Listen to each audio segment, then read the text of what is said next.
Hi to everybody out there. Thank you for tuning in to another webinar with the Office of Film, Television, and Media. This is going to be a really fun one, behind the scenes of public television. We have Dominic Dezzutti from PBS 12, Julie Speer Jackson from Rocky Mountain PBS, and Mickela Mallozzi, okay, from her show Bare Feet, which also airs on PBS.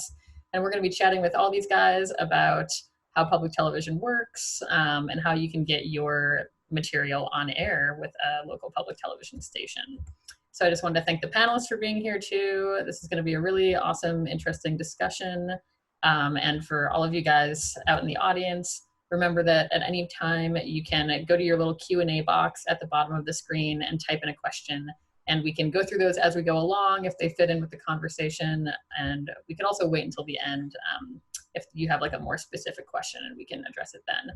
So with that little introduction, I'm gonna pass it right over to Dominic, who's gonna get us started talking about kind of behind the scenes of being in the public television studio. So please take it away, Dominic. Very happy to be here, Kelly. Thank you so much for the invitation.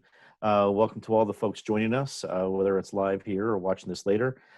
You're in store for, I think, a lot of great input. In Julie and Mickela, you have two of the most accomplished producers and Mickela host who have worked in public television. And in me, you have somebody who can point to the wisdom of Mickela and Julie. So you're in for a great webinar. Let me just give a quick introduction of how public television works. And it's a little bit a different animal when it comes to independent producers and its relationship to whether it's a distributor or a supplier. So first and foremost, PBS is indeed a network organization. It's based in Alexandria, Virginia. However, all the different PBS stations that you see out there, in Colorado we have two, Rocky Mountain PBS, where Julie is at, and PBS 12, also we used to be known as Colorado Public Television, where I serve our station manager. But all of the PBS stations across the country are independent. They're sometimes affiliated with the community, sometimes they're affiliated with the university, perhaps they work with the state. So it's all different across the country, and they can decide how they run their schedule. Now, the majority of them, of the 300 stations, I think, all but about 20, carry a schedule that is brought to you by not only viewers like you, but it provided by PBS in Alexandria, Virginia. Now, all those programs, though, get to PBS from independent producers like all of you and other stations within the public television community. So when you watch Masterpiece Theater, that is actually a production coming out of Boston and WGBH, which actually made a production deal with the BBC and producers in Britain. When you're watching Washington Week, not surprisingly, that comes out of Washington, WETA, a Washington-based PBS station that provides it to PBS and then provides it to each of the PBS stations, which sign up to decide how much of the signal they're going to carry. And some of them will insert different amounts of local production. There are about 20 stations out there like PBS 12 that have decided to actually only take 25% of the PBS schedule, and then therefore they make up that other 75% of their schedule with a lot of independent productions. And those are made available not only from each individual station, but through a couple of different public television distributors. And two of the main ones that you have probably heard of, because you watch shows that you might think is a PBS show, but is actually brought to you from an independent public television distributor, American Public Television, aptonline.org, and NETA. I used to know what NETA stood for. I don't right off the top of my head, but netaonline.org, I believe, is their website. Both of those offer an entree for independent producers from anywhere, whether it's a station or just an independent working by themselves, to offer up a program or a series that would then be offered to all the different stations across the country. So when you watch Rick Steves or Bare Feet with Mickela Mallozzi, those are programs that are on your local PBS station. that look like they're a PBS show, but they're actually produced by independent producers and provided to a distributor, American Public Television in this case, and then they call and contact different ways, all the different stations, so that they can make a choice of adding that to their schedule. PBS 12 does quite a bit of those. So does Rocky Mountain PBS. So you'll see programs like that all over the place. Same thing with NIDA. NIDA has series and documentaries. So sometimes when you're watching your local PBS station, you might watch a program that is coming to you out of Boston, or coming to you out of an independent producer based in Oregon, like Rick Steves, or based in New York, like Mickela, or you even might find something that is produced locally by that station, or maybe by an independent producer within that state. So the key, I think, commonality that you're going to see around public television is, I think, it's around the idea. It's an old, pardon me, it's an older phrase, but I think it still encapsulates things that are either going to inform, entertain, or inspire. You're not going to see PBS as a brand is one of the most trusted brands in the United States. We're very lucky to have that, but it's been consistent because it's come through a lot of hard work. So you'll see your local PBS stations, both RMPBS and PBS 12, and any PBS station across the country, do their very best to maintain that. And you'll also see that within the programs that are submitted. So the programs are not commercial. We'll have independent producers ask, well, I want to do a new cooking show. Well, that's wonderful. There's a lot of cooking shows on PBS. What kind of show do you want to do? Well, we want to do a show that's going to work with a local bakery, and we're going to do a segment that talks about all the different stuff they do. Well, that's where some of the complications begin, because it is non-commercial television. Now, you might see underwriters or sponsors before and after a program, but you'll never see a PBS show, a program on PBS or any of the stations, interrupted with a commercial. And you're not going to see a direct funder that is mentioned within the show. You might watch, one of my favorites is Lydia's Kitchen. I think she's just wonderful. It's like I get a chance to cook with my grandma every time she's on the air. And you'll see before her program underwriting sponsors from olive oil to travel to everything else. But you won't see that brand of olive oil on her show. That's the key thing. So you're not going to see a sponsor at all affiliated with the program content. And that's a big thing, because it's hard to make sometimes content that doesn't acknowledge a sponsor right there in the middle of the content. But if that is where you're at with your show, with your idea, it's not going to fly in public television. If you can make it work where you just this great idea that you're not acknowledging a sponsor within the program, then you're in business. And I think it comes down to knowing the genre within public television and its audience is pretty wide. From travel to cooking to documentaries to public affairs, and really everything in between. History, music, the ideas are really endless. And I think that's what draws a lot of people to public television stations. But it's important for us to know that as you're working as independent producers, what kind of content would work and what kind of wouldn't. Let me also briefly, we're going to get into later about funding and fundraising and details there, but just the generic idea of, okay, well, I have this great show and I'm going to go to my local public television station. When can they put it on PBS? Well, usually programs do not get suddenly on PBS. Knocking on your local public television station's door to submit your program is actually pretty easy. Both Julie and I are going to go through that today and talk all about that. That's pretty darn easy. Getting it on PBS across the nation is much different. You don't there is a submission process to PBS, but it is paved with all the efforts that have gone before it, and it's quite a wide road, if you know what I mean. Where you're usually going to be at is either getting an effort that begins at a local station, that begins to get a little credibility, a little notoriety, that can grow, and then might find a distributor like American Public Television or NIDA. Then eventually those might even grow to having PBS distribute them. But it's not as if someone would say, I have this great idea. I'm ready to be the next Ken Burns. I'm going to do a documentary about the history of Colorado. When is PBS going to put me on the air? It's probably going to go more of a station by station basis. But the good news about that is you have two different PBS stations in Colorado who are very interested in what you're doing, want to have a contact with you, and both channels have offered a whole lot of different programs from local producers. And frankly, that's what we intend to do. We love to produce ourselves as stations. You'll see a lot of different content coming out of both RMPBS and PBS 12, but we count on all the great input that's happening in our community from you, all of our local producers. So I offer that as a way to stay engaged and to keep up your enthusiasm about an audience here in Colorado.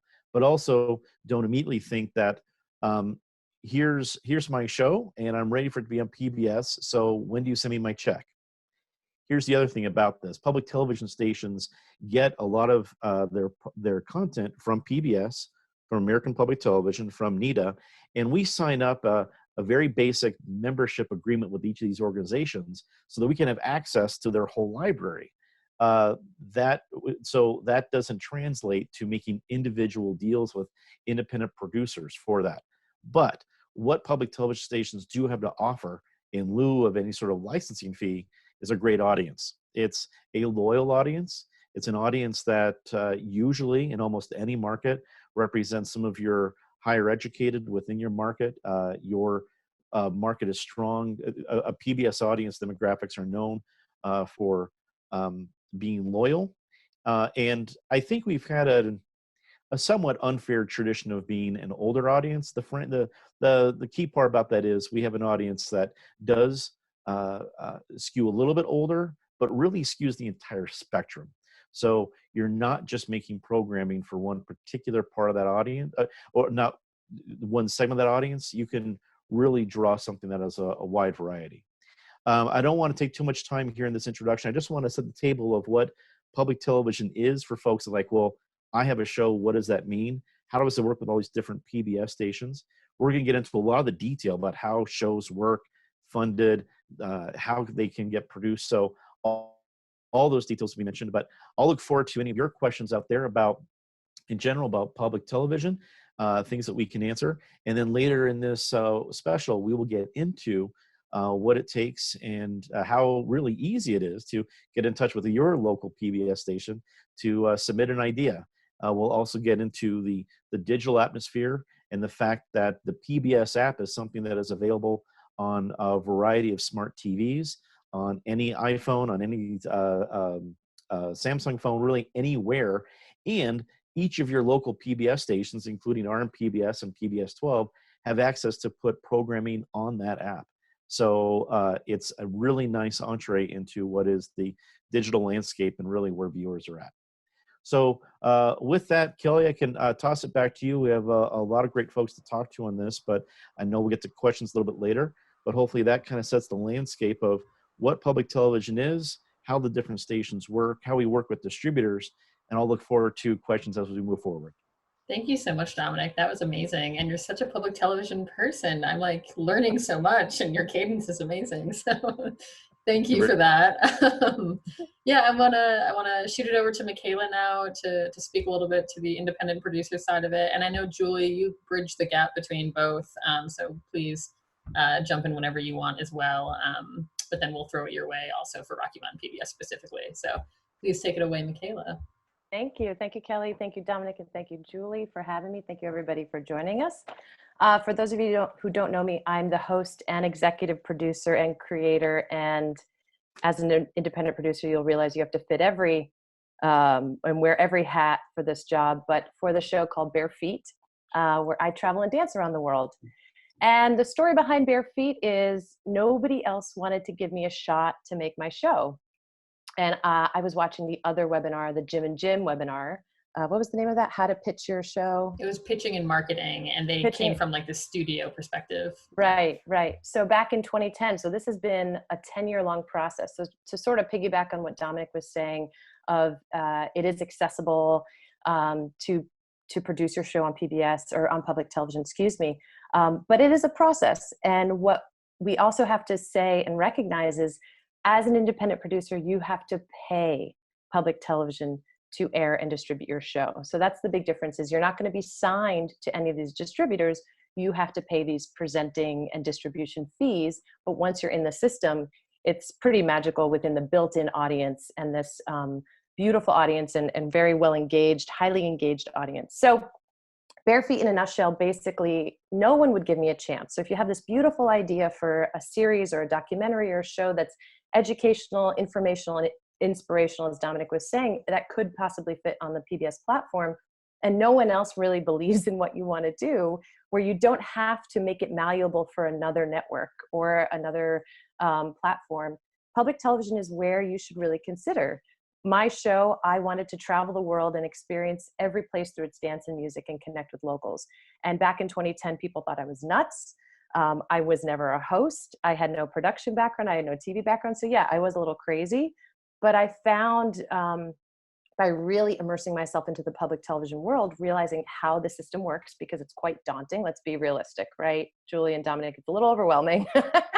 But once you figure it out, quote unquote, figure it out, and I'm still figuring it out, it's wonderful. And it really gives you access to make the show or the series or the content that you want to make. You don't have an executive screaming down your throat telling you to add drama here or show a little skin more here. None of that exists. The only thing that exists is that it has to still retain the educational and informational aspect of it. It also has to abide by guidelines for underwriting, so where you're getting your funding.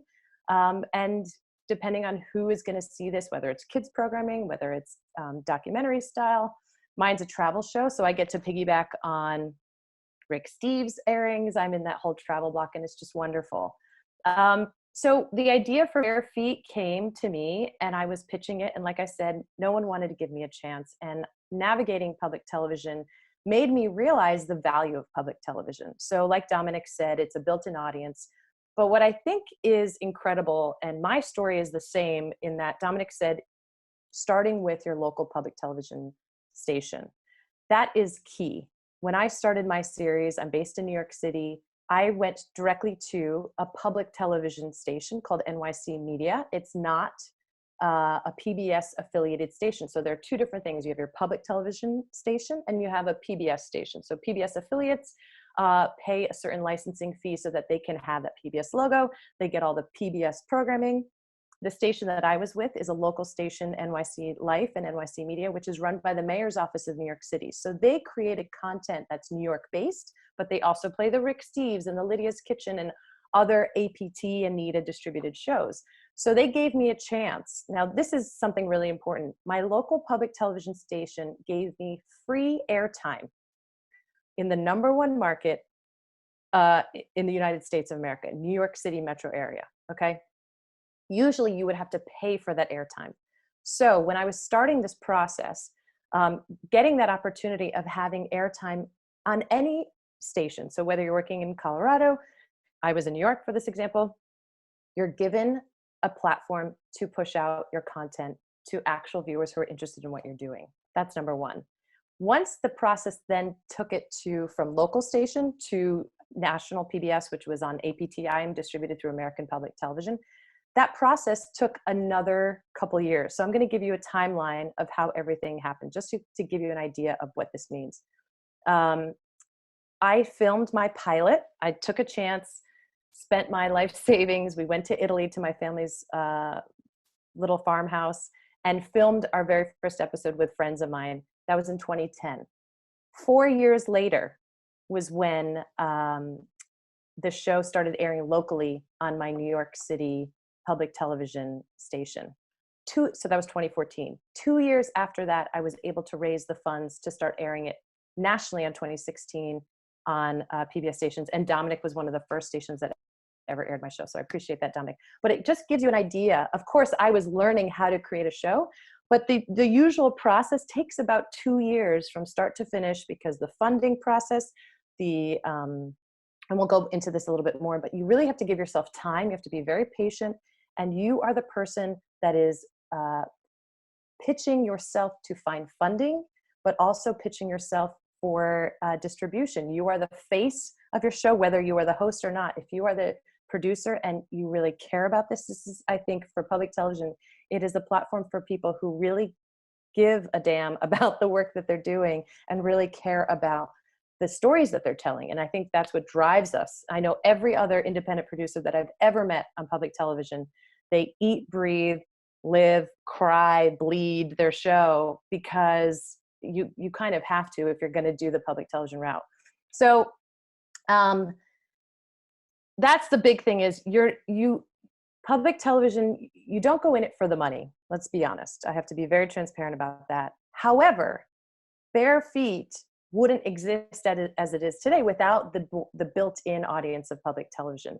My show is in 106 million homes across the United States. We are also on the PBS app, which is available on all smart TVs. It's for free on pbs.org, which then, with me establishing my show on public television, I now have a deal with Amazon, and we're in every English-speaking country worldwide. So what you're seeing is public television isn't the end-all and be-all. It really is a platform to almost be a marketing agent for your brand or your overarching story. So I do speaking engagements. I do live events in New York City based on that are branded on Bare Feet. I do dance events. I'm doing Bare Feet tours where I'm taking people with me, not now because of COVID, but we'll eventually get back to that, of bringing people around the world with me to have these Bare Feet experiences that they see on my show, just like Rick Steves. He has his Rick Steves Europe tours, same idea. It's the same sort of model. So what you have to realize is it's an investment. It's an investment in whatever story you're trying to tell, whether it's a one-off that you want to do, or if you see it as a series that builds. You're really investing almost public television as a marketing tool for whatever you want to push out further. I know most of the successful producers and shows, the public television aspect is just fuel for the ancillary sort of projects that happen around it. That doesn't mean that your show that you're producing isn't your priority, because it is my priority. It just depends. You really need to be aware of the fact that you're not going to get $1 million deal. I mean, if you are, that's just like one in a million, but you're not going to get $1 million deal creating your series or documentary. It's a very long, arduous process, but I truly believe in starting with your local station. Now, how you can do that, you have two people right here, right? Dominic and Julie. I mean, they are here, they're accessible to you. This is a perfect platform to reach out to them and say, hey, I've been working on this show. I'm locally based here in Colorado. I do this travel series where I go hiking and show all these beautiful hikes.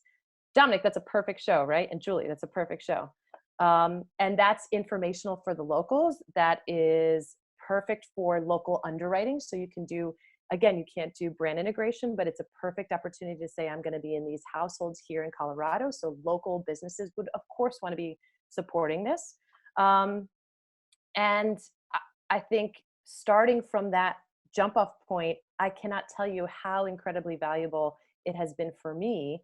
Not only did I start locally in New York, I was then able to submit for local Emmys, and those accolades were able to build up my show. And little by little, we are now submitting for daytime Emmys. So hopefully, fingers crossed, but it is this building process of you start locally and it can grow very, very quickly into a national series, a national documentary, all of those things. But again, to be very, very transparent, it's a lot of work to raise the money. And what's the biggest thing that I've learned, my season 3 is airing right now, and we were about to start shooting season 4, but because of COVID, everything's been put on hold. The more content you have available for programmers like Dominic and Julie to put on their stations, the more airings you're going to get.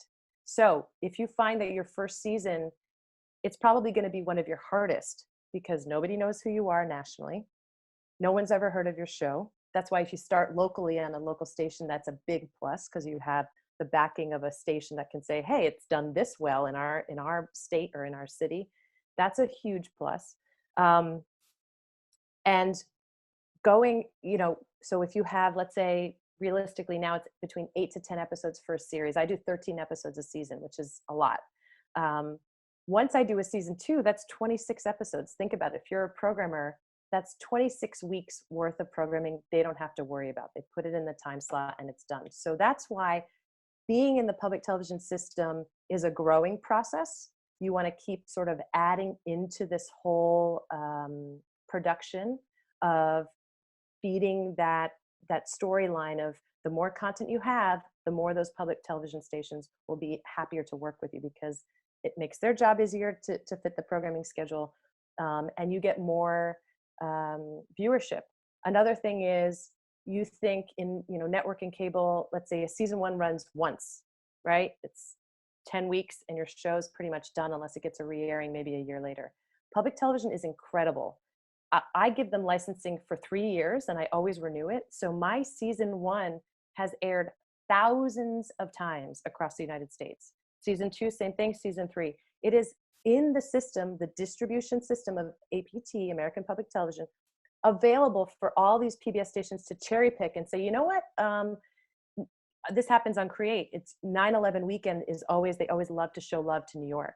And they do My Bare Feet in NYC marathon. And a lot of stations have started doing this. But my season 2 started airing in 2017. It is still getting rotation. So that's the beauty of public television. It doesn't just air one and done. It's in the system. You get multiple airings in the same markets, different time slots. They'll play with it. So you'll get varying audiences throughout the lifespan of your show. It's pretty incredible. And the digital side is just beautiful because it's free. Since COVID happened, I was contacted by the Department of Education for New York City Schools. Their dance program reached out to me and said, Mickela, all of our teachers are home. All of our students are home. Can you please help us? And I said, yeah, all of my shows are on the PBS app at pbs.org for free. So they're using my show as part of their teaching curriculum for the New York City schools. That's hundreds of thousands of kids. It's amazing. So that really, you have to, you know, we're not always doing this for the money. Yes, we need to keep the lights on, but there's an altruistic aspect of public television. You're really helping people. And right now we're really, really helping people. So I'm proud to be part of the PBS family. I've cried many, many times being part of the PBS family out of frustration, but in the end, it really is worth all of the hard work that goes into it. Because like I said, when I watched that Jim and Jib webinar, I was really inspired to reach out to Kelly because I kept hearing, work on your pitch. You have a pitch that is a version for Nat Geo, a version for Travel Channel, a version for Lifetime, a version for History Channel. And you don't have to do that if you really believe in your project and you don't want to change it and it is good. Because I believed mine was good, but no one else believed mine was good. And I made it on public television and it's doing incredibly well. And I haven't had to change a thing about it, nothing. And I'm really proud of that. So that's the story of me and Bare Feet and why I'm here. That's so I could great. talk about it all day. Thank you so much, Mickela. That was so much awesome information. And I think a really good reminder that when it comes to public television, at least it seems like, you know, people want content. Whereas with these other studios or these other networks, it feels like the doors are always shut and there's so many gatekeepers. But the fact that PBS is really looking for content, I think is really an important point to go across. Yeah. And also another thing is, you know, with network and cable, let's say you shoot a whole season or a whole series of your show, and then this has happened to friends of mine where they say, you know what, we're gonna shelve it. And so all that work that you've done never airs and nobody sees your work. That would never happen on public television because you control that system. I find funding, I pay my distribution fees through APT, the show's in there and the show will air. It depends on how hard I work, so that it depends on how many stations will air it, but there will never be a point where all of a sudden someone pulls it and it's out of my control and I can never touch it again. And that is a huge, huge plus. You have complete control, creative control and distribution control of your show. Awesome. Thank you. Thank you so much for that. And I want to pass it over to Julie. And I think Julie is going to give all the audience members, you know, personal contact info to all the wealthiest investors and all of the funding tips and tricks that you would ever need. Jokes. No, Julie, you can speak to, you know, being on the Rocky Mountain PBS side and also being an independent producer. And I think that dual perspective will be really helpful as well. So passing it off to you. Thank you so much. Sure. Thank you. I'm excited to be here too and demystify the PBS system because it is, it's different as Dominic and Mickela have explained, but I grew up on PBS and I am a child of PBS and I love PBS. and was an independent filmmaker. I still am. I still have my own company, and PBS was also who aired my first show back in 2002, 2003. Rocky Mountain PBS aired my first documentary. PBS 12 aired my second one, and I was an independent filmmaker. So unlike Mickela, I would do one documentary, which is a lot of work. Now I probably would do a series because I've learned that series are easier to fundraise for than a one-off, but I would do one-off films. My first film was in Haiti. Backwards. First film was a local inner city story here in Denver. The second film was on Haiti. Third film was on the meat packing plant up in Greeley, all which aired on PBS. And then and I'm a storyteller, so I write, shoot, produce, edit. When the last recession happened in 2008, I had to get a day job, and took a job at PBS, which quite frankly is the holy grail if you are a documentary filmmaker, because now I had the power of a station behind me. So raising money was a lot easier. And we will get into that here in a bit. But so I've been working at Rocky Mountain PBS since 2011. And I'm currently the vice president of culture content, which is for me, all the really wonderful cultural content that we create. Primarily Colorado Experience, which is a history show. So I'm still producing and using the PBS system to get the series out. So Colorado Experience is the primary show that I work on.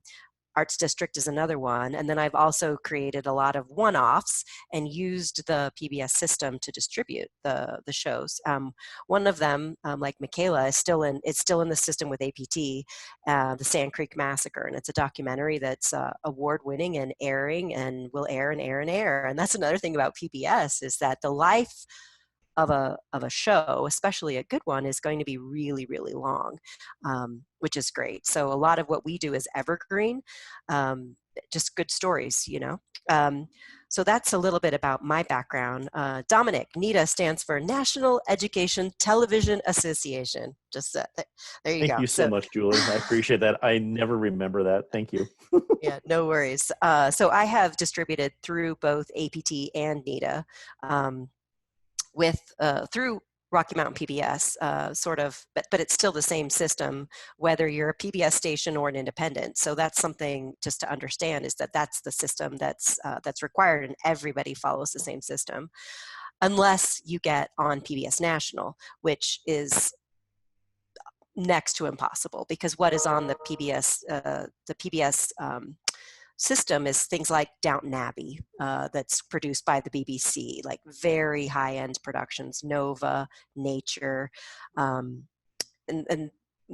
that probably would be a whole other webinar, as how those got started and are now distributed. But let's see, what else can I share in this sort of introduction? I think I just want to underscore what's been said both by Dominic and Mickela, is that PBS is a very different model from commercial. And the primary difference, simply explained, is you raise the money up front and then you give it away for free. So it's really imperative that you are a good fundraiser and you're good at getting support, both from friends and family to begin with. Once you build an audience, you can bring in foundations and corporations, but you raise the money that you need and then you give it away for free. And you give it away and you give it away and you give it away. And but that is like, it creates a self-fulfilling cycle of funding, which is fantastic. So for Rocky Mountain PBS, we are a local station and we work with a lot of independent producers. And I do a lot of coaching on, especially for first timers, like how to raise the funds necessary to get started. And the Rocky Mountain PBS system, we call it the Independent Producer Selection Committee, which is a committee of like me and Brad Haig, who's our head of programming director, who's worked very closely with Dominic as well for many, many, many years. And he's a wonderful resource. So we have a very small team of folks now, including Diane Serafici.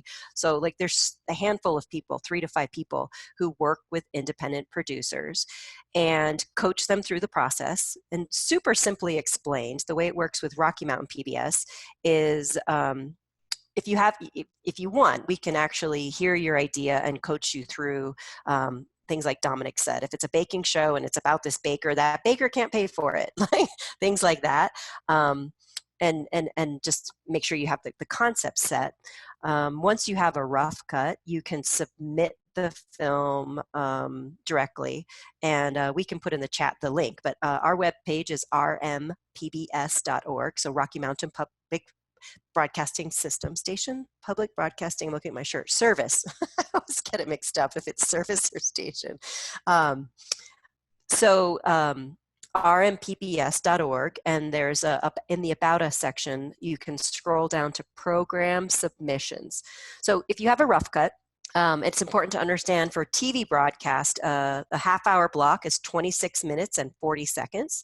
An hour-long block is 56 minutes and 40 seconds. Or if you're looking at national, 56:46 and 26:46, 86:46 for an hour and a half, and 116:46 for a 2-hour block. Especially when you're starting, I'd say less is more. Go for 26 minutes and start with a series of 4 episodes just to get going. Honestly, even if you start with 1 and then you have a pilot, that's your proof of concept, we can broadcast it, and then you can start to build your circles of support. So you have a rough cut, you go onto our website, you submit it, and when you submit it, it's all the nuts and bolts of, your byline, your synopsis, your funding, who you are, that kind of thing.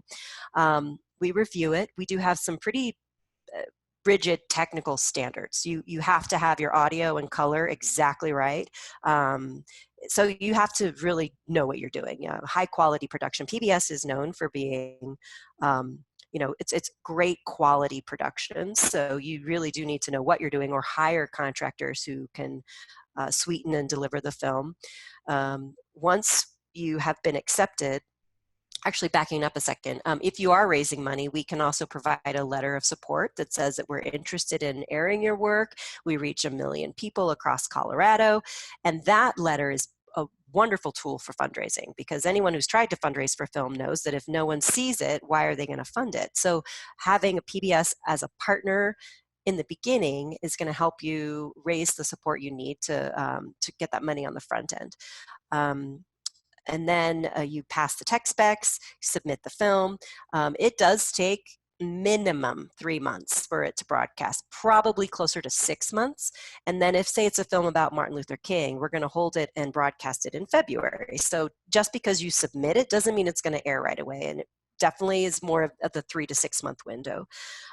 We do not, as was mentioned earlier, station relations is sort of that buzzword, the term of how you interact with the 300 stations across the country. A lot of them, you pay them to do that work for you.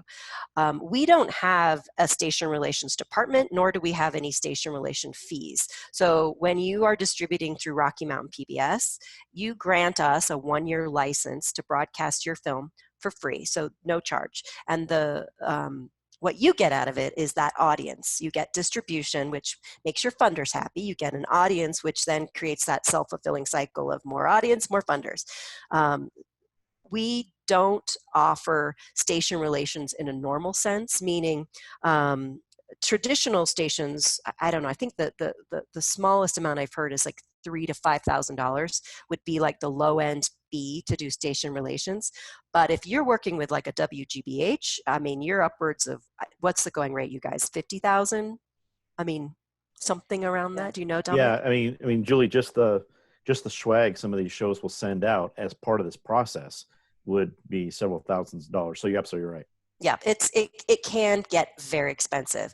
On the plus side of the expensive side is if you're working with a WGBH caliber, you will get seen, you will get distributed. It will work.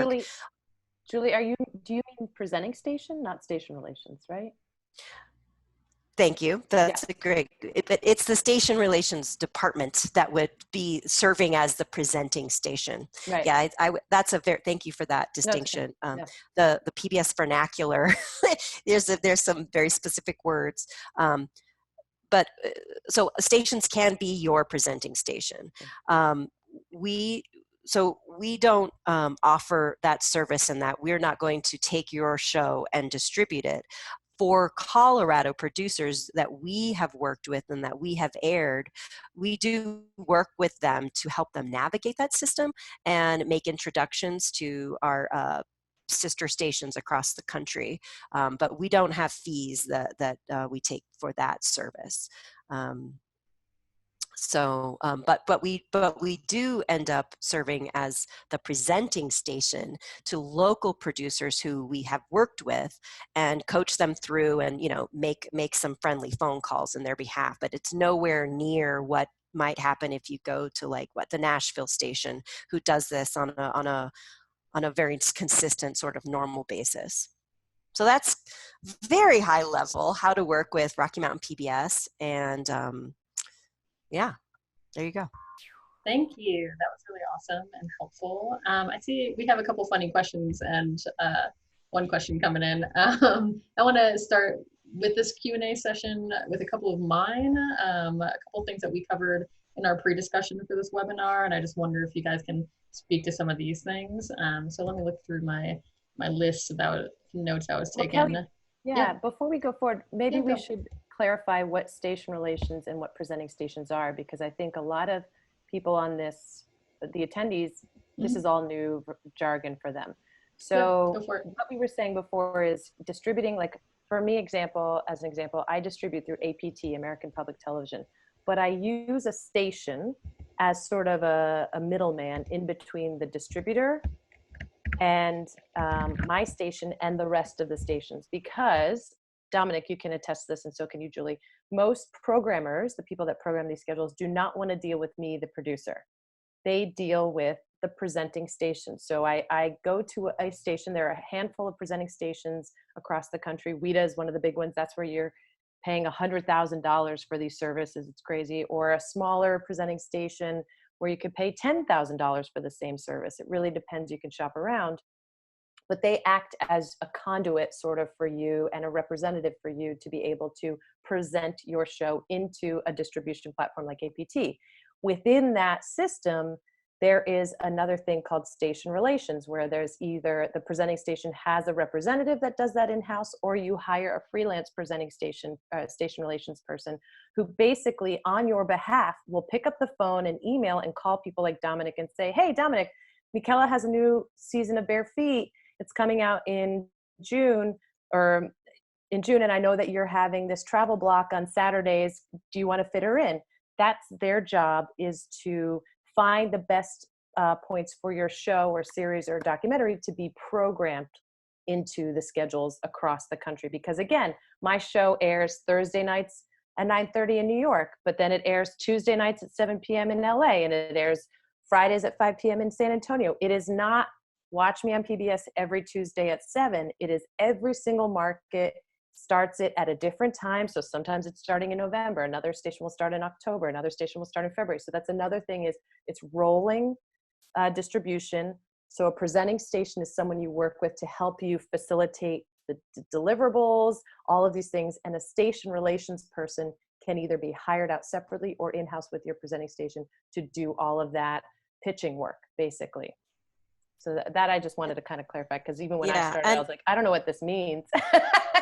And I think it also is important for folks to know that they don't have to have a presenting station. Right. If you are a type A person and you can do this yourself and you don't have the resources to pay someone else to do it, you can do it yourself. And NIDA, I would say, is the easier option between NIDA and APT. They both do the same thing. They both take your film and distribute it to the 300 stations. APT, it's a very set system of application. There's 4 times a year that you really do. It's better to have a PBS station help navigate that. They take applications 4 times a year.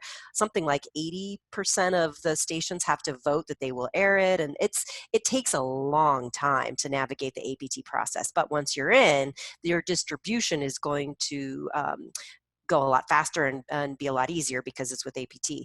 NIDA is much faster on the front end and probably slower on the back end, because then you would upload it. I think what's the going rate for an upload fee? Maybe like 250 $200. bucks. Yeah. Yeah, it's so cheap. So you don't have to have thousands of dollars. You have to have $250 and a lot of time on your hands to call, email, and really encourage the PBS stations to take a chance on your show, and maybe target markets that are going to fit. If you're, say your show's on salsa, you might want to focus on Miami, or different stations where salsa is a big part of the culture. The Texas stations, for example.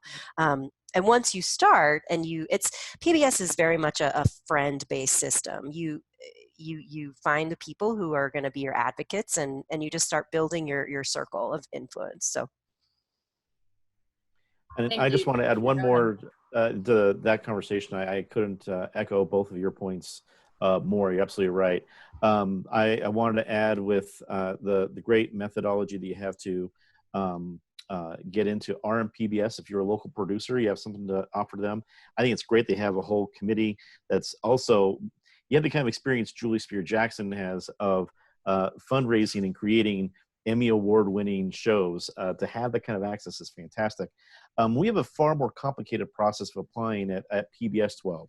You email me. That's it. I'm sorry. So I'm going to make sure that Kelly can put my email address. It's perfectly fine to make it public here. Email me. Let me know your idea, where you're at. I don't have the same kind of legacy firepower that you have with Julie of getting you through the process, but I can give you this kind of a rundown.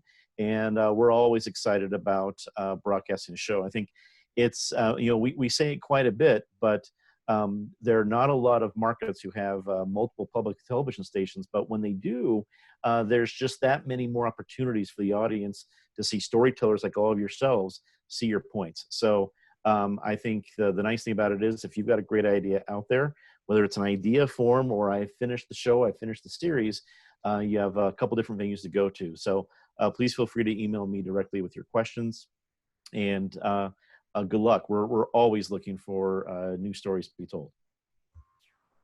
Cool, man. I hope the audience members out there are seeing how supportive and great you guys are of their content. This is really wonderful. Thank you. And thank you for all that clarification too. I think in government too, especially, we get stuck in acronym worlds and jargon worlds. So that's why we're doing these webinars, to demystify and explain a little bit. So thank you guys. I just wanted to dive in with a couple of these questions ahead of time, and then we'll get into some others from the audience. We spoke about this in one of our discussions before this webinar about viewership and how viewership has changed in the past couple of years, but then now especially because of COVID. And I wonder if maybe you guys can address why this might be a great time, better than ever, in fact, to try to get your content on PBS or public television. I love to just to jump in, just only because I can refer to just yesterday, my team and I were going through some of our numbers pre-COVID and currently in COVID. Viewing numbers have about doubled, and that's been locally, and frankly, I'm estimating that's going to be the situation across the country. A whole lot of people are diving into things. You've seen the different memes on Twitter and Facebook and other social media about, okay, I finished the internet, now what? So there's people looking for material, and I think the great thing about public television, and when folks go to PBS, I can see it with our viewership data, folks coming to all of the PBS app and looking for us, they go to a wide variety of content. It's not just, well, PBS's kid shows or cooking shows or documentaries. It runs the gamut. If it will in any way build up your audience, will this benefit my audience when they see this story? Then PBS and public television in general is a great place for it. And seeing the people that over the last few years, we've been talking about this apex of broadcast and digital audiences kind of equalizing, coming to this point. And that was a year or so ago projected to be, I think, 21, maybe 2022. I think we're about hitting it. And I think that this COVID situation has been a rocket booster to that. The tough thing is, how do you get to viewers when there are literally multitudes on the internet of places to see things? That's a challenge. But here's the other thing. They can find you, and when they do, they'll stick with you.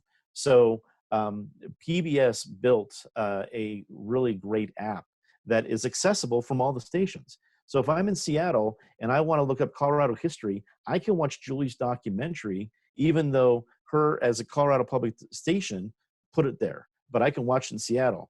With our music show, Sounds on 29th, we have people watching it in Minnesota because it happened to feature the band that's based out of there. So it's a quick way to have your stuff available wherever the app is available, which is anywhere, and all accessible through your local public television station, which is great. So I just want to kick it off with that comment. I know both Julie and Mickela would have more to add.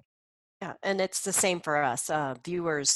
Membership and viewership is up because of COVID, because people are watching TV. And for me, there's really nothing better on TV than PBS, but I'm a drama freak. I love Masterpiece. I love documentaries. I love Frontline. I love everything about PBS. And what you get by distributing on PBS is an educated audience that is very loyal. PBS is rated #1 almost every year, #1 in public trust, because we are a public station. We try to be fair and balanced, show both sides, nonpartisan, non-punditry, and so we have a very loyal audience, and they expect a certain caliber of work, and if you fit that, which we've talked a lot about sort of the values of PBS, and it is a certain type of person that creates for PBS. It's also a certain type of person that watches PBS. It's often curious people, interested, global, educated, or very young, quite frankly. You know, we have, we really owned the space of what I don't know up to when, but like K through probably 4th or 5th grade. So we do have a lot of viewers that are on the younger side. Traditionally, our audience also is, I think 45 to 65 would be our sweet spot, largely female. And that is changing with the digital demographics, which Dominic, I agree 100% everything you just said. And our numbers, and I don't have the sheets in front of me right now, but our numbers, even for a local show, our history show does better than Downton Abbey on the digital space, because that's what we're known for. People go there and that's how they watch us, because it's on demand viewing. And it's a great tool. Yeah. And again, look, viewership is up in general, but what I'm seeing as a producer, especially for content that's public television content, is we've always aspired to help keep positivity and diversity. Our show is a travel series. And what is the messaging that we're getting every single day now is, you're helping me get through this horrible time right now. I feel so good about the world. There is hope. So there's something about public television viewing that people are hungry for. And I think they will continue to be hungry for whatever post-COVID means, post this next phase of our living. And I think that's really wonderful, because prior to this, it's always been celebrity driven, right?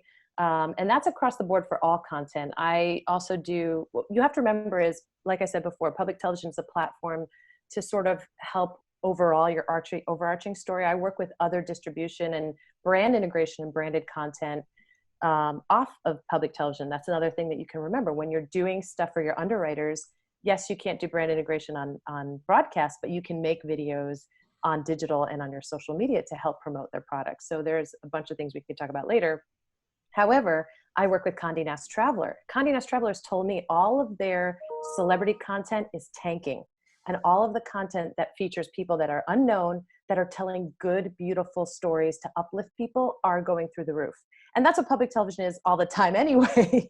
So I think that's why PBS is getting a particular bump, aside from other networks and other series, because it has always been the root of, let's tell the truth.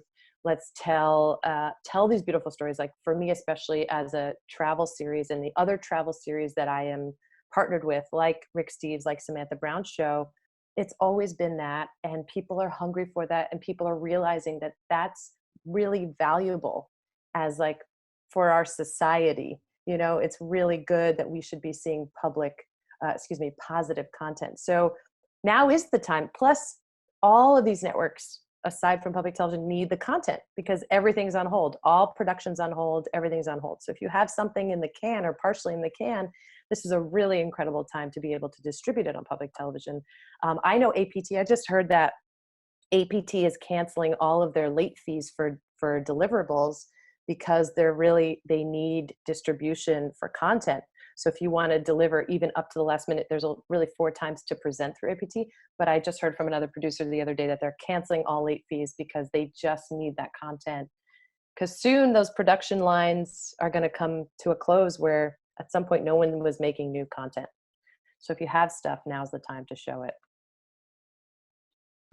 Awesome, thank you. And it's something you just said reminded me of another point that came up in our conversation before this about celebrity-driven content. And you guys really opened my eyes to the fact that some of these, some people go both ways. They make a name for themselves on PBS and then they leave and do something on another network, or people from other networks and series say like, oh my God, I could do the show that I really want to do on PBS.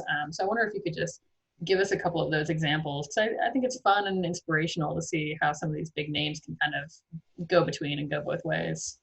Yeah, I'll start with Samantha Brown is a perfect example. She was the face of Travel Channel for 15 years, the only female travel host ever, basically.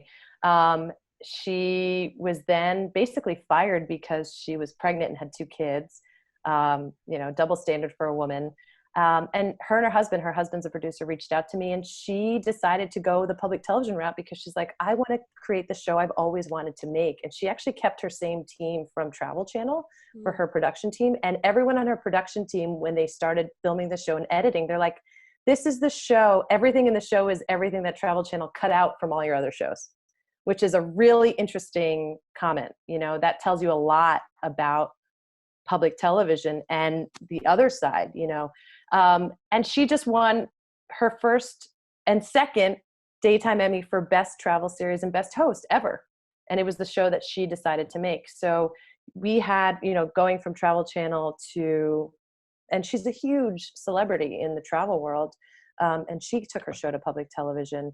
And same thing, Martha Stewart has a series on public television, but she's on multiple platforms. I think that's the beauty of it, is she has a show on public television, but she has other pieces of content that are living in so many different parts. But that's Martha Stewart. I mean, they're both kind of like huge names. Mm-hmm.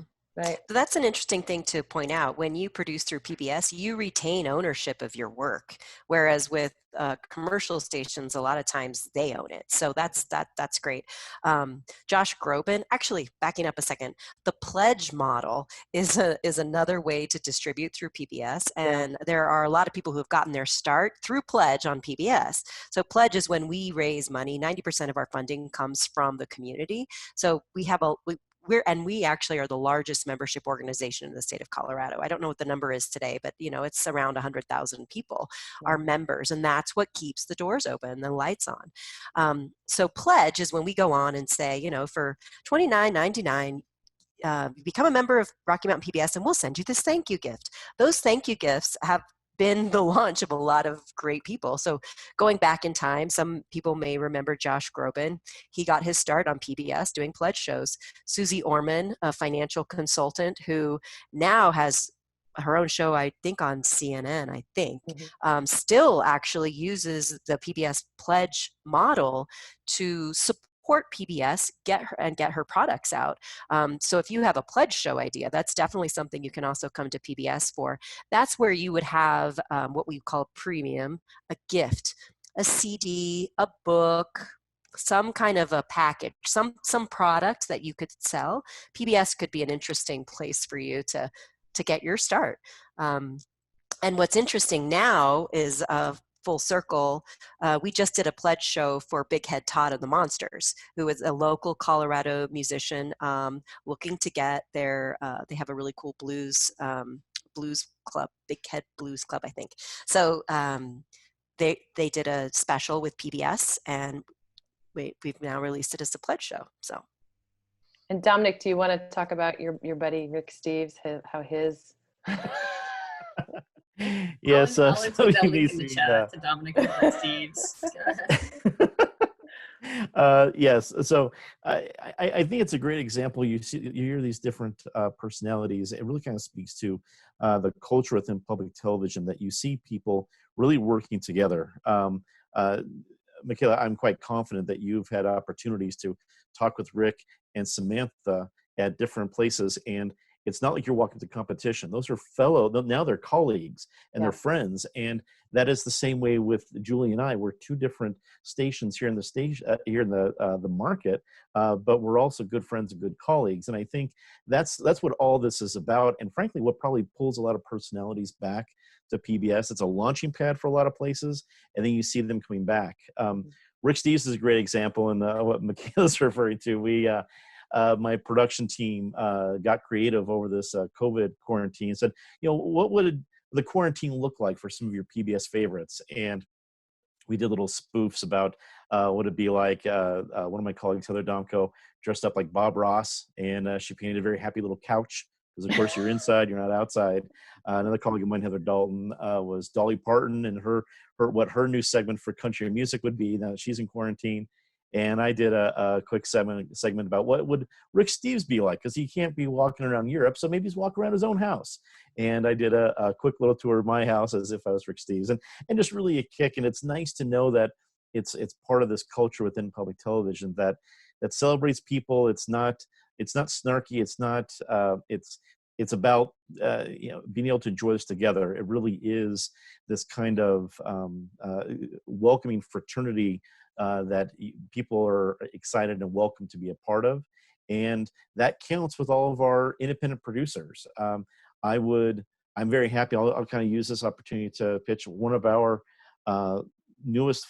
He's a young filmmaker from Fort Collins, and he has autism, and he created a film about people with disabilities speaking up for themselves. It's called Stand Up, Speak Out, Stand Up, Take Charge, Speak Out. And we're broadcasting it on Thursday, May 21st in 2 weeks at 7:30. It's one of his first efforts, and we're happy to show it. He wasn't going to go knock on PBS Alexandria's door and get it seen by anybody. We weren't able to go out and find the different folks he did, all these different people with disabilities, finding ways to be independent. He was our magical connection. He got that story, knocked on our door, and we said, yes, by all means, this is what people in this market should see. So I'm just pitching that out there for another local independent filmmaker in Colorado who will be part of our show. And I'm quite confident if you go to pbs12.org or rmpbs.org right now, you'll see independent productions throughout our schedule, which showcase a lot of local stories. And then what's beautiful from that is, Dominic, I'm sure once that airs, there are certain programs within the CPB, ITVS that he could possibly submit to get funding and then distribute it nationally with that support from the local airings first, because that's a really important story. And I think that's the key is, again, starting local, always starting local and building it from there. Yeah. Or just keeping it local, whatever that might be. Right. And Dominic, that was exactly the example of how something comes to be on PBS. That was great. And you also made me think that for the students watching this, we actually partner with several universities across the state of Colorado.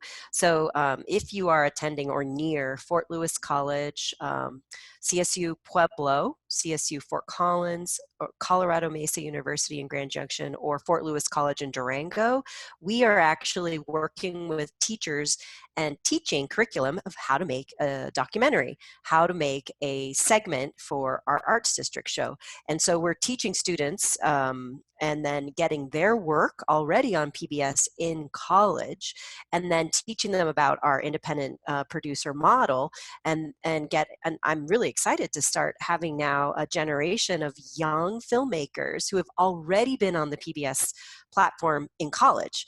And so I'm expecting in the next decade to have a lot of really cool stories coming out of Colorado. But would love for you to plug in with our classes there.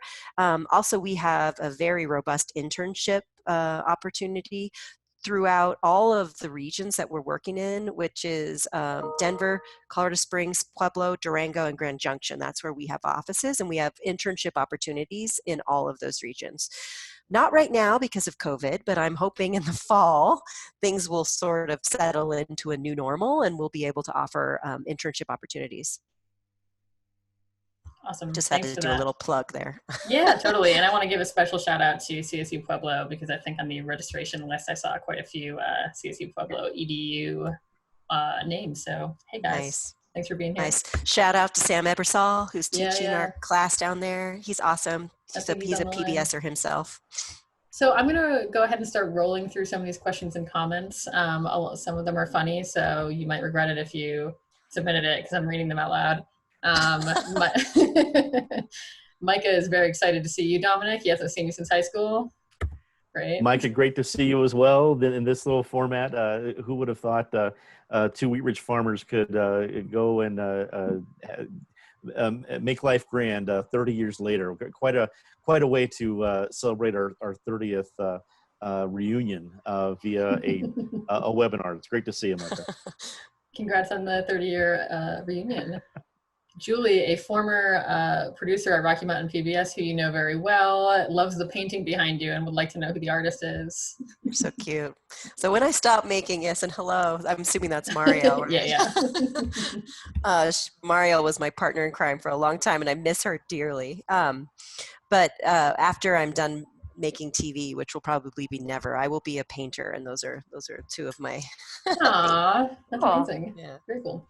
Looks like you're going to be a successful painter as you are a successful filmmaker. I love painting. It's just another creative outlet. We have a question specifically about, let's see, this person mentioned that you talked about hiring a contractor to sharpen up a project. And if you guys have anybody specifically that you'd like to work with or prefer, I think we can probably take that conversation offline. And I can, if you guys have any recommendations, I can forward them to this person. Yeah, tons. Absolutely. I was just gonna say we have tons. One thing I will say with PBS is you actually have to do your own closed captioning, which sounds really scary, but it's actually really easy. So you do need an editor who knows sweetening for sure. Yeah. And I also started the Independent Producers Association for public television during COVID, because as an independent producer, it felt this whole process is pretty fragmented. You have APT separate, NETA separate, presenting stations are all over the place. Independent producers kind of feel like we have to reinvent the wheel every time. So during COVID, since my production was on hold, I decided to finally kind of put it all together. I'll put in the website on the bottom, but anyone is welcome to join. It's free. We have free weekly webinars every Wednesday, and it's on every section of the process of distributing and presenting and fundraising through public television. And we also have a resources page that has a whole full listing of presenting stations, a full listing of station relations folks, a listing of APT and NETA and the contacts there. And soon we're going to have independent sponsorship fundraising reps. They're basically people you would hire to help you find your fundraising. So it's a really great resource. I'm constantly updating it, and it's called the Independent Producers Association of Public Television. And it's ipapublicmedia.com, and I'll just put it down here. Yeah, and there's also a guide put out with the Colorado Film Office, right? There's a guide of professionals, right? I think. Yeah, we do have our production guide. We still have that, and you can find that at coloradofilm.org. I'll write that into. And then also CFVA does a list too, don't they? Yes, they also have a list. Which I think, are they CFVA.org or com? I should know this. Sounds right. Because I'm on the board. Yeah, but again, it's a small community. Once you're in it, it's all like, who you like working with and friends of friends kind of thing.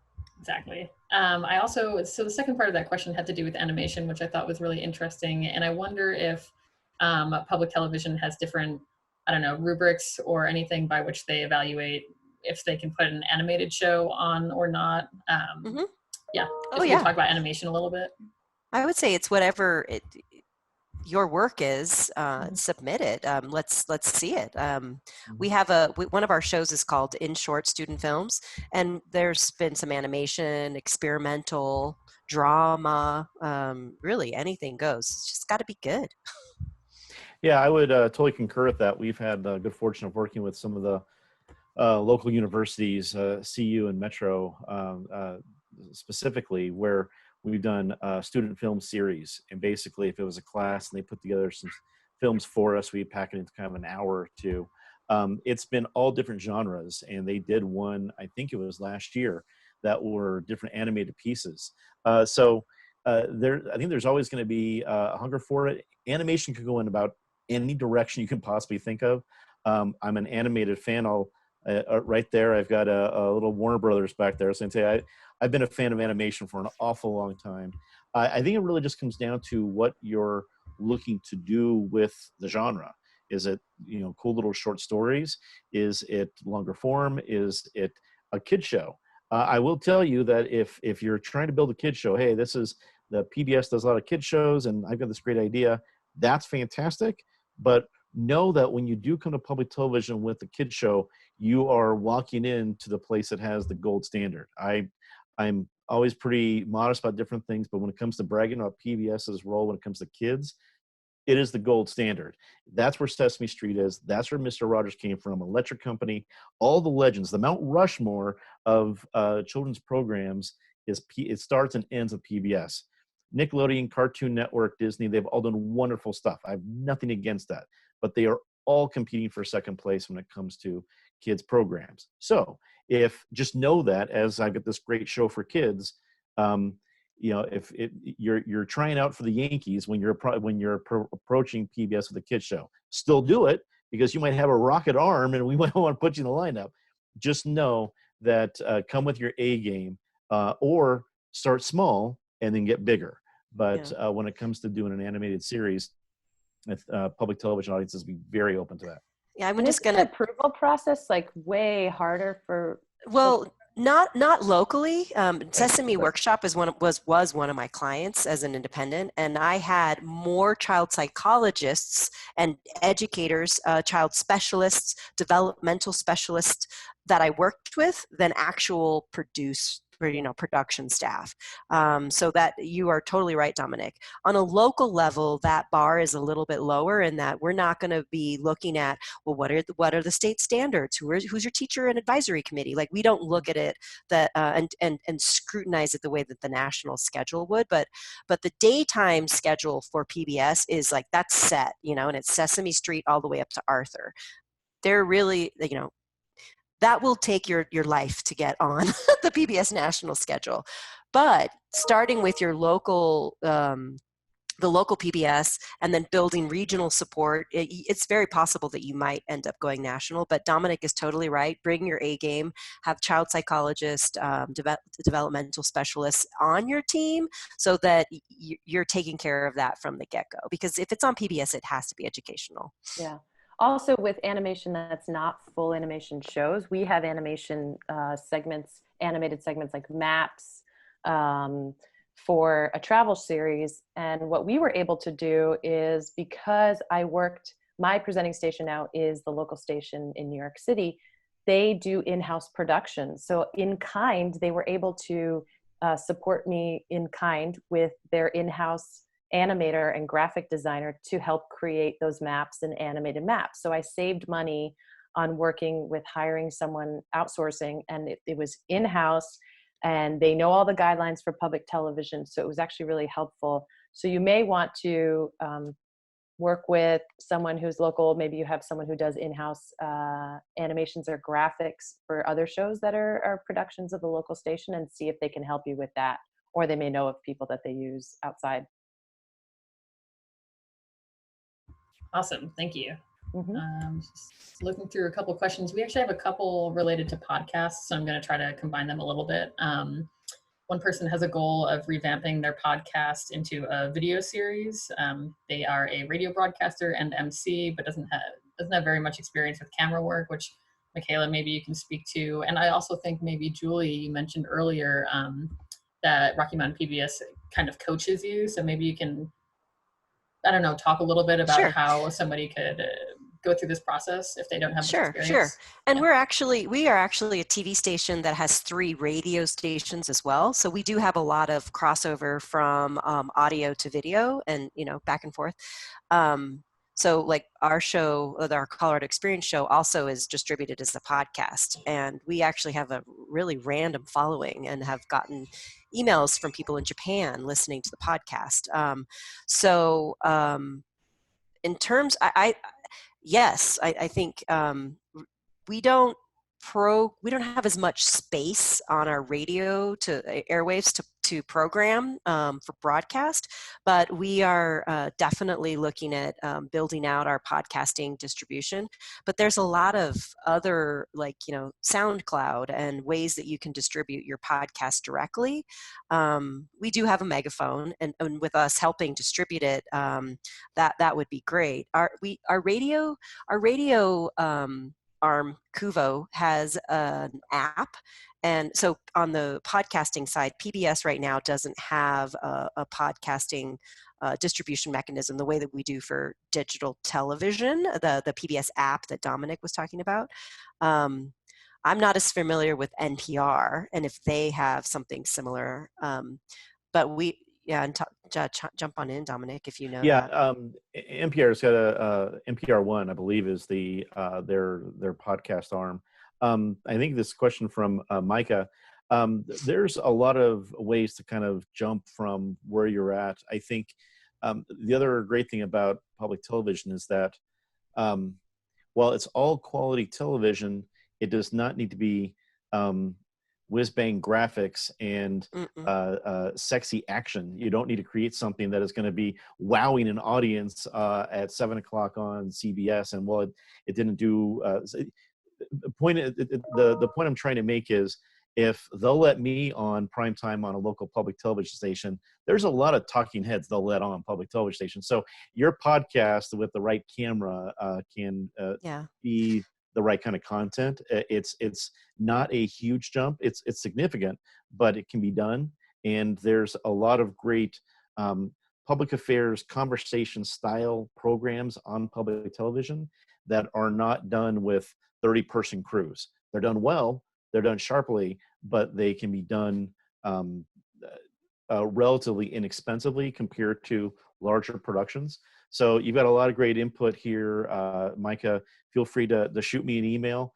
We can talk about the reunion, and we can talk about your pitch, and then use all the different public media resources you have in Colorado. Yeah, and I'll just echo that content is king. You have to have good content, and then you have to have good audio. So coming with a podcasting background actually is going to be in your benefit, because good people will not forgive bad audio. They'll forgive bad video, but they have to be able to hear it. So you're actually maybe ahead of the game. So just jump in. Thank you for that. Just looking, everybody's just making very nice comments, so we'll leave those off. And I have another question that I wanted to ask you guys, specifically Mickela. You spoke a little bit during your initial introduction about like branding yourself, and I know that during the Jim and Jim webinar, we were kind of talking about how you have to have access already, and like that's the key to getting a show on air for a different kind of network, is like access to a person who's already got name recognition. Mm-hmm. So I'm wondering if you could just talk a little bit about how branding yourself might be of use when trying to pitch to underwriters or trying to build your audience once your show is on air, and whether or not branding yourself has to go hand in hand with your show already being on air. I'm rambling, but if you can just help me. Yeah, so I think, kind of what Julie said, look, we're storytellers. So when I started this process of wanting to start a television show, I was also starting a blog at the same time under the same name and telling stories of traveling through dance and music. And so I was building my brand based on this mission. And I wasn't basing the brand on whatever was popular or whatever was the lowest hanging fruit, right? Because at that time it was top 10 best hotels in the travel sector. And I was apparently too niche at the time. And then all of a sudden niche became a thing. And I happened to be at the right place at the right time. And this Times writer at a conference that I was at, and this is another thing I think that's really important about being in front of the people that you need to speak to. The fact that I was on NYC Media was because I attended APT Fall Marketplace. APT, American Public Television, has this annual fall marketplace. It's basically like an upfronts where all the programmers are in one place at the same time every year in November. I was introduced to the programmer at NYC Media. I didn't have a show, I had a web series. And I was introduced to a woman named Millie Perez, and we met briefly. I gave her my card. She was like, "Oh, you're from New York. Our station's in New York." And a month later, she reached out and said, "We'd love to start airing your show." And then it kind of went from there, and I had to figure out how to make a TV show from that. But the brand itself, going back to from what I said before, is that it's an investment in what you're doing. So I didn't make any money the first season on my local airings, and the second season of my local airings. And then I took the top 13 episodes and made it into national distribution, got enough underwriting to get it out there. And until really we started to get into the second national season, do you see, I'm establishing myself as the traveling dancer. That's what people know me as, that person who goes around the world and travels and dances. So, and again, it's that persistence, but also a lot of patience. When I filmed that pilot, it was in 2010. Our second season started airing in 2017. So it's a long time. I think things are very different from what they were in 2010. YouTube, what it wasn't what it was now. Instagram didn't even exist. So there's a different landscape. So you have a better, more opportunities to brand yourself digitally. But is that answering your question? But I think that branding for underwriters is really important, because if you have a brand, okay, for example, let's say I wanted American Airlines to be my underwriter, right? I wouldn't be able to put them in any part of the show except for the brought to you in part by American Airlines at the top and bottom of every episode. I would never be able to show the plane in the show. I would never be able to refer to American Airlines, nothing. But I could create a whole chunk of series, digital series, that would live online. It could live on their website. I could do social media. I could do all of that branding under my voice of using American Airlines to travel the world through dance. So there's this fine balance of selling out, right? We still need to be able to pay the bills, but at the same time, I need to make my show. I just need to make my show. So there is this, if you're going to make a series, I think if it's series based, if you're doing a documentary, that's a really different story. I am series based, and I see more longevity in the whole brand of the show. Like a Rick Steves, he is a brand. Rick Steves is a brand. Samantha Brown is a brand. Lydia Bastianich is a brand. They have cookbooks. They have like lines of food items. So Lydia has Eataly, she has restaurants all over the world. So if you're thinking more content, more longevity of content, that's where I think the branding comes on board. If you have a one-off documentary that you want to do based on Syrian refugees, I don't think that's really a brand that you're building. That's a story that you're telling.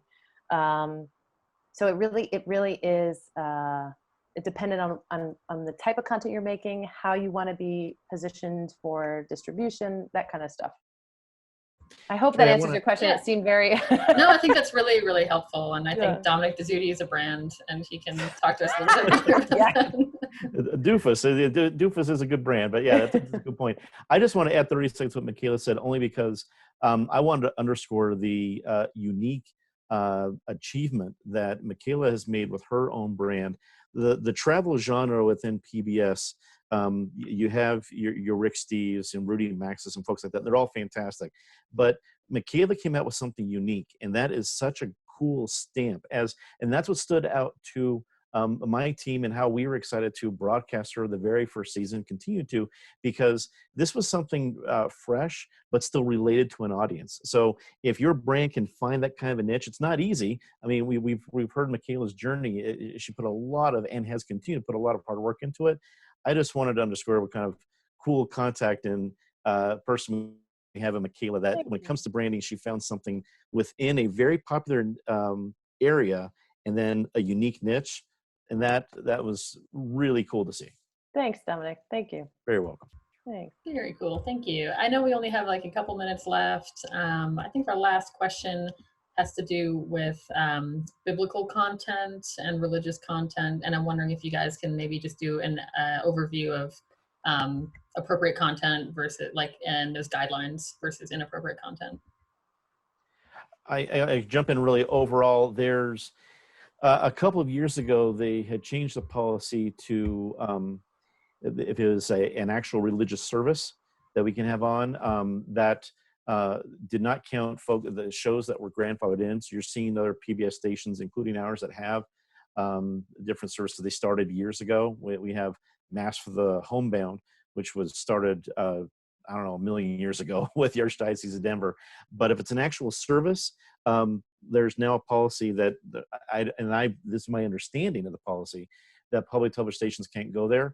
If it is more historical and cultural in nature, a study of here's, like you would expect, perhaps an interdenominational conversation, something like that. I think those kind of conversations are rampant across public television, very welcome. So I think the answer there would be, it depends where you want to go. If it is more spirituality based, as in what you would see on a Sunday morning, to a congregation, probably not going to find the right audience. If it is something that is going to be more of an analysis and a conversation about all the different things that can go into religion, but something that is approachable from all sides, then you'll likely find an appropriate venue. Yeah, and if I can add to that, yeah, I would add to that. We're not going to air a service. There's no preaching allowed on PBS, actually, of any kind, meaning not religious or political or, socially oriented. Preaching's not something we do. However, if you come to us with a first person perspective, like we have, like right now we're producing a piece on a Buddhist temple and the history of the temple. We've aired the story of when Pope John Paul II came to Denver and the historical aspect of that event. We've aired an independent production of a gentleman from Boulder who went to Jerusalem, to Israel, and that his personal experience there. So religion can be an exploration of a documentary, but you can't preach, if that makes sense. Is that helpful? Yeah, I think that is helpful. Thank you. Yeah, but I'd also anchor in what Dominic said. Our cultural exploration and a cultural story fits, and culture is very broad, from food to religion to dance to anything, really. Yeah. Excellent. I think that was the last question among these great comments. So I just want to wrap it up. Do you guys have any last thoughts? Yes, no? Okay, yeah. My last thought is that you guys are awesome. Sorry, I just heard something. What was it? I was just gonna close by, as an independent filmmaker, there's no place like PBS to call home. And the thing about independent films is that these are films or shows, TV series, that the filmmaker has to make. And it's not money. This is not a commercial venture. You're probably not going to get rich, but if you stick to it, you can make a living. And just do your work, do your art, and hang in there. Don't give up, and don't be afraid to call your PBS station, because we are friendly people. This is just my last thought would be, public media is public. We are people-based media, and you are the public. You're a human being. You are people. You are our people. So just really focus on the public and public media, and know that you can have a home with PBS. How do you beat that? I don't want to end with that. That's perfect. I second that, or third that, whatever line that is.